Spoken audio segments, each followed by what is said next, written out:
Anyway, everybody, this is David Chappelle from Dirt Every Day. I'm sure you guys have seen him on Motor Trend, and he came in to pick up his bender. So we've got an Elite cart, an M625 air over hydraulic, some dies, and I believe a notcher. Stepping up. Yep. So he's got a manual one at his shop. He wants to take up a little bit less space, I'm guessing, and just be able to bend vertically. I just want to be able to not have to bolt it down to the floor anymore. My manual bender, you have the base pedestal, and it's got to be in one spot. And sure enough, every time I bolt it in, I end up with a car there where the tubing needs to go, or I end up with a toolbox over there. So that should make it to where I can move it wherever it needs to be. Yeah, it should. It should be fun. So he's actually not too far away from us. We're in Sandy, Oregon. He's in Spokane, Washington. So it's about a 6-hour drive. So he decided to come down here and let us. Crazy thing, I actually was born and raised over in Troutdale, which really? is right across the river from here. Yeah, so it's super close. Across the Sandy River, the one that's close, the little river, not the big one in Washington. So, Sweet. What is your favorite episode you've filmed for Dirt Every Day? Not to watch, but the actual most fun one to film.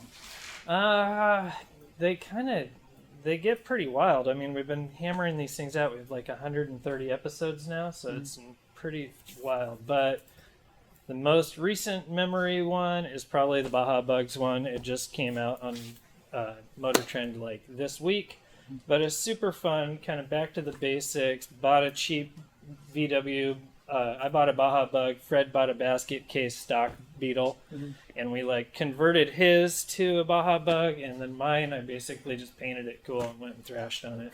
So that one was fun. The ones where it's not a death march trying to build this crazy vehicle, those are usually the most fun for us. Yeah, that makes a lot of sense. So. And then if you had unlimited money, what would you build for yourself? If you could build any, I'm talking sports car, motorcycle classic, resto mod, drag car, off-road, anything. If you could build any vehicle. Shoot, man, I don't know. I mean, I'd probably just go give Lauren Healy a bunch of money for his new Ultra 4 car. Yeah. That's about the ultimate. I mean, there's so much technology and all this off-road stuff right now, and it's just we thought 10 years ago when Ultra 4 was getting big that technology was good, but now it's just through the roof. I mean, the stuff guys are building is insane.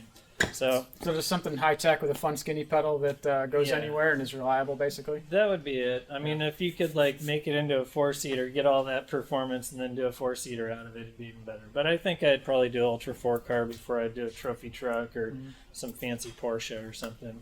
Yeah. So you get all the speed plus the technology. You get to watch all that suspension work and stuff. So and you can't get tickets as easily in the Ultra 4 car. Yeah. The Porsche is hard to have fun with legally. Unless, I mean, you can go to the track, obviously, but it's pretty hard to not just leave the garage and start collecting tickets, too. As soon as I drive like a grandma, as soon as the cameras are off or I'm not in the desert, I'm on a back road, I totally drive like an old lady. So the Porsche is not really my bag. Cool. Well, that makes sense. We look forward to seeing what you build with this thing. Yeah. And we appreciate taking the time to come visit us and bring us donuts. So thank you. Definitely not the first time you've been in a shop. I'll have this thing for 20-something years, so there will be all kinds of things being built off of it. Fantastic. Well, if we're ever up in the Spokane area, we'll come check out your shop and see what you're building. All right, Thank you so much. I love this in the little mini truck.